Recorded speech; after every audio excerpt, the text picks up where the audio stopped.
गांधी जी कैसे हमारे राष्ट्रपिता, ग्रेट लीडर और एक फेमस पर्सनैलिटी बने। आज के समय उनके प्रिंसिपल्स और वैल्यूज हमारे समाज और इंडिविजुअल्स पर कितना प्रभाव डालते हैं, जानेंगे कुछ बेहतरीन और करेंगे कुछ वैल्यू ऐड आपकी लाइफ में। मेरा नाम है शुभम और मैं सनी। स्वागत है आपका मिराकी मेकर्स चैनल पर। महात्मा गांधी मोहनदास करमचंद गांधी के नाम से भारतीय वकील, राजनीतिज्ञ, सामाजिक कार्यकर्ता और एक लेखक, जो कि अंग्रेजी शासन के खिलाफ एक राष्ट्रवादी आंदोलन के नेता बने।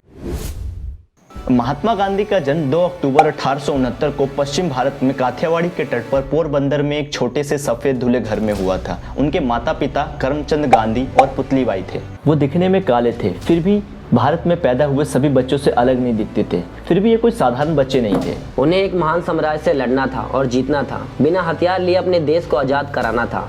उन्हें महात्मा, एक महान आत्मा कहा जाना था। अपने लोगों को स्वतंत्रता की ओर ले जाना था, जिसके कारण उन्होंने अपने जान की आहुति दे दी। राजकोट में उन्हें एक प्राथमिक विद्यालय में भेजा गया। वो काफ़ी शर्मीले थे और अन्य बच्चों से काफ़ी अलग थे। सुबह होते ही वो स्कूल समय पर जाया करते थे और छुट्टी होते ही घर वापस आ जाया करते थे। उनकी सबसे अच्छी जो दोस्ती थी वो उनकी किताबों से थी और वो अपना काफ़ी समय, खाली समय अपने किताबों को दिया करते थे। बचपन में ऊका नाम के लड़के से मुनिया की दोस्ती थी। मुनिया गांधी जी के बचपन का नाम था। बचपन में कुछ मिठाइयाँ दी गई मुनिया को। मुनिया तुरंत शेयर करने के लिए ऊका के पास चला गया। मेरे पास मत आओ छोटे मालिक, ऊका ने कहा। क्यों नहीं? मुनिया ने पूछा। मैं बहुत आश्चर्य हूँ, मैं तुम्हारे पास क्यों नहीं आ सकता? मैं एक अछूत हूँ मालिक, ऊका ने उत्तर दिया। मुनिया ने ऊका का हाथ पकड़ के मिठाई खिलाई और ये सब उनकी माँ ने खिड़की से देख लिया और जब भी मुनिया को आदेश दिया अंदर आने के लिए। क्या आप नहीं जानते कि उच्च जाति के हिंदू कभी भी किसी अछूत को नहीं छूते हैं? उनकी माँ ने सख्ती से पूछा। लेकिन क्यों नहीं माँ? मुनिया ने पूछा। क्योंकि हमारी हिंदू प्रथा इसे मना करती है, उन्होंने कहा। मैं आपसे सहमत नहीं हूँ माँ, मुझे ऊका को छूने में कुछ भी गलत नहीं लगता। वो मुझसे अलग नहीं है। उनकी माँ के पास कोई भी जवाब नहीं था। उन्होंने गुस्से में उन्हें स्नान करने के लिए और प्रेयर करने के लिए कहा। महात्मा गांधी का आगमन राष्ट्रीय आंदोलन के इतिहास में एक इंडेलिबल लैंडमार्क था। 19वीं सदी के सुधारवादी महात्मा गांधी ने अपने विचारों, कार्यों और आंदोलनों से राष्ट्रीय आंदोलन की प्रकृति को बदल दिया। गांधी जी अपने दोस्त की प्रोफेशनल वर्क के लिए दक्षिण अफ्रीका गए। उन्होंने दक्षिण अफ्रीका में कॉलोनियल पावर के अगेंस्ट, नस्लवाद और रंग के लोगों के शोषण के खिलाफ सत्याग्रह के हथियार का अभ्यास किया। महात्मा गांधी 1915 में दक्षिण अफ्रीका से भारत वापस लौटे। उनके आने से पहले राष्ट्रीय आंदोलन की एक अलग प्रकृति थी, लेकिन 1915 के बाद आंदोलन ने एक जन आंदोलन को जन्म दिया। उन्होंने राजचंद्र रविजी भाई जी से सत्य और अहिंसा का पहला पाठ सीखा। गांधी जी ने 1917 में बिहार के चंपारण में सत्याग्रह के साथ भारत की राजनीतिक क्षेत्र में प्रवेश किया। चंपारण सत्याग्रह भारत में अंग्रेजों के दमन के खिलाफ एक सफल संघर्ष के रूप में उभरा। सरकार को किसानों की समस्याओं के अध्ययन के लिए एक समिति गठित करनी पड़ी। 1918 में उन्होंने अहमदाबाद के श्रमिकों और मिल मालिकों के बीच विवाद में हस्तक्षेप किया और समझौता कराने के लिए अनशन किया। मिल मालिक श्रमिकों के 35% वेतन बढ़ाने पर सहमत हुए। उन्होंने खेड़े के किसानों को भी फसल खराब होने के बाद लैंड रेवेन्यू की वसूली के खिलाफ भी समर्थन दिया। इन 3 घटनाओं ने गांधी को सुर्खियों में ला दिया। सत्याग्रह, अहिंसा और सत्य के गांधी के हथियार उद्देश्य को प्राप्त कराने में कारगर साबित हुए। राष्ट्रीय राजनीति में गांधी के प्रवेश के बाद भारत ने वर्ष 1917-18 में चंपारण, खेड़ा और अहमदाबाद में 3 जीत देखी। इससे भारतीयों को खोया हुआ आत्मविश्वास भी अब वापस आ गया था। अब उन्हें लगने लगा था कि वो बिना आधुनिक हथियारों और गोला बारूद के बिना भी अपनी आजादी के लिए लड़ सकते हैं। गांधी जी ने भारत के स्वतंत्रता संग्राम में महत्वपूर्ण भूमिका निभाई। अहिंसा और सत्य, स्वदेशी और स्वराज के उनके विचारों ने भारत को कॉलोनियल शासन से मुक्त कराने में मदद की। महात्मा गांधी का अहिंसा का सिद्धांत बहुत ही रेलेवेंट है, क्योंकि दुनिया आतंकवाद और हिंसा के अन्य रूपों का सामना कर रही है। 1930 का नमक मार्च गांधी के शांतिपूर्ण प्रतिरोध का सबसे प्रसिद्ध कार्यों में से एक था। भारत वर्तमान में चीनी विस्तारवादी नीतियों से खतरे का सामना कर रहा है, लेकिन ये गांधी के दर्शन है जो कि भारत को कोई भी चीन युद्ध नहीं छेड़ने में मदद कर रहा है। पश्चिम में भारत लगातार पाकिस्तान के जुझारू रवैये के सामना कर रहा है, लेकिन देश की अहिंसा नीति अंतर्राष्ट्रीय मंचों पर अपना सम्मान रखती है। आजादी के 75 साल बाद भी गांधी जी की अहिंसा नीति जमीन पर है। Gandhi ji call the general method of non violent action satyagraha. यह सभी अन्याय, उत्पीड़न और शोषण के खिलाफ शुद्धात्म आध्यात्मिक शक्ति, प्योरेस्ट स्पिरिचुअल पावर की अभिव्यक्ति है। सत्याग्रह को युद्ध का नैतिक विकल्प माना जाता था। गांधी जी ने हमें दिखाया कि माइक्रो टू मैक्रो लेवल तक समस्या और संघर्षों को कैसे हल किया जाए, और ये एक प्रभावी उपाय साबित हुआ है। कृषि कानून का विरोध कर रहे किसानों ने भी सरकार द्वारा पारित कानून में अपनी रुचि प्रकट करने के लिए वर्तमान में अहिंसा का सहारा लिया था। कोविड के समय के दौरान जब भारत एक गंभीर आर्थिक के संकट का सामना कर रहा था, प्रधानमंत्री नरेंद्र मोदी जी ने स्वदेशी का दूसरा नाम आत्मनिर्भर भारत कहा था। देश को भूख, बेरोजगारी, गरीबी की बेड़ियों से मुक्त कराने के लिए स्वदेशी सबसे अच्छा रास्ता है इन बंधनों को छुड़ाने का। गांधी जी सभी धर्मों के प्रति टॉलरेंट थे। हम विभिन्न धर्म आधारित मतभेदों को देखते हैं, अर्थात ऑल रिलीजन। यह सेकुलरिज्म की विचारधाराएं जो देश को दूसरे विभाजन से बचा रही है। गांधी जी ने हमेशा सभी रिलीजन की एकता के लिए प्रयास किया। वर्तमान समय में भी ये विचारधारा उतनी ही महत्वपूर्ण है। यदि सभी धर्म एक हो जाए तो देश विश्व शक्ति बनने की ऊंचाइयों को छू सकता है।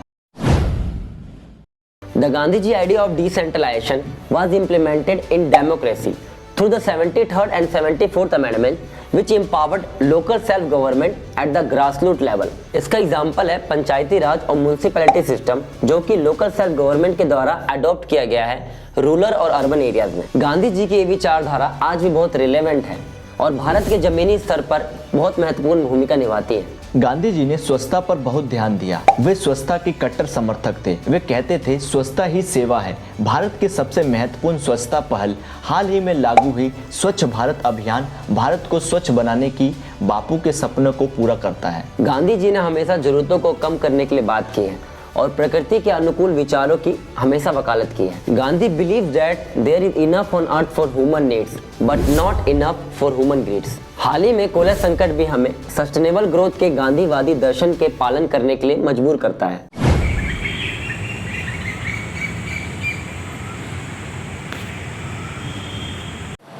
तो गाइस, जैसे आप मेन गेट से एंटर करेंगे तो आपको एक लाइब्रेरी दिखेगी जिसमें आप स्टूडेंट्स एंड स्कॉलर्स जो हैं वो एंटर कर सकते हैं बुक वगैरह पढ़ने के लिए।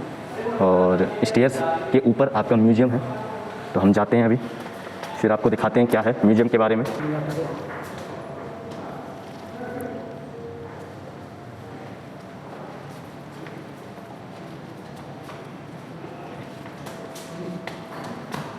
He who would, in his own person, taste the fact of God's presence, can do so by a living faith, and since faith itself. तो गाइस, अभी हम एग्जीबिशन हॉल में हैं और यहाँ पे कुछ तस्वीरें हैं गांधी जी के हिस्ट्री से रिलेटेड, जो भी हमारी, जैसे यहाँ पे आप देख सकते हैं constitutional part two freedom, Gandhi, Nehru and Azad. बहुत सारे ऐतिहासिक फ़ोटोज़ लगी हुई है यहाँ पे। ये वाली आप देखिए, group photo of Congress members and Congress premiers of. तो गाइज़, अभी हम चरखा गैलरी में आ चुके हैं और काफ़ी डिफरेंट चरखाज हैं यहाँ पर।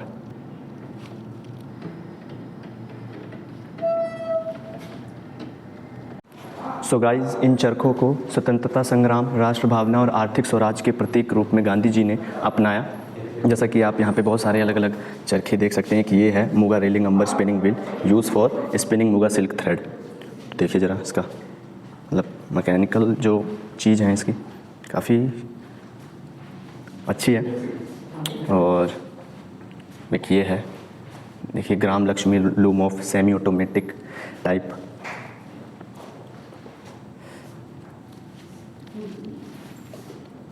तो गाइज़, ये था चरखा गैलरी। मैप आप देख सकते हैं कैसे उन्होंने यात्रा करी।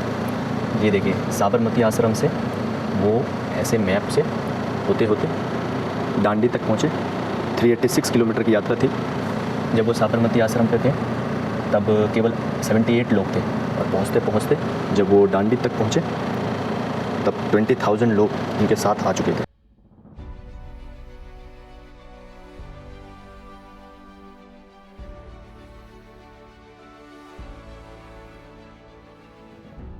हम हृदय कुंज के सामने खड़े हैं, जो कि एक रेप्लिका बनाया गया है national Gandhi museum and library के अंदर। गाइस, रेप्लिका का मतलब बेसिकली डुप्लीकेट होता है। तो जो उनका साबरमती आश्रम था अहमदाबाद में, उसका डुप्लीकेट स्ट्रक्चर यहाँ पर बनाया गया है national Gandhi museum and library के अंदर। महात्मा गांधी 1918 से 1930 तक अपनी पत्नी कस्तूरबा गांधी जी के साथ साबरमती आश्रम, जो कि अहमदाबाद गुजरात में साबरमती रिवर के किनारे पड़ता है, वहाँ पर रहे थे। साबरमती आश्रम के अंदर जो उनका घर था उसको हम हृदय कुंज बोलते हैं। हृदय कुंज जो नाम पड़ा है वो काका साहब कलेरकर जी ने रखा है। काका साहब कलेरकर एक इंडिपेंडेंस एक्टिविस्ट, सोशल रिफॉर्मर थे, एक जर्नलिस्ट थे, जो महात्मा गांधी से 1915 में पहली बार मिले और उनके विचारों से वो बहुत ज़्यादा प्रभावित हुए। ये आप गोली देख सकते हैं और ये गोली वो one of the rare bullet है जो कि गांधी जी के शरीर से निकाला गया था। और उन्होंने जेब में जो वॉच रखी थी वो ये है, और उस समय जो खून से लथपथ उनकी धोती थी वो भी यहाँ पे रखी गई है। काफ़ी ऐतिहासिक चीज़ें यहाँ पे रखी गई है और गांधी जी का हमेशा एक मैसेज रहा है, my life is my message, मेरा जीवन ही मेरा संदेश है। कंटेंट से अगर कुछ अच्छा लगा तो और 3 लोगों को शेयर करें और इस वीडियो को लाइक करें और चैनल को सब्सक्राइब करें, ताकि इसी तरीके से आपको आपका इंपॉर्टेंट कंटेंट मिलता रहे। अगर कोई क्वेश्चन, सजेशन या फिर फीडबैक है तो नीचे दिए गए कमेंट बॉक्स में हमें बताएं। आपका कीमती समय निकालने और यहाँ तक वीडियो देखने के लिए सहपूर्वक धन्यवाद।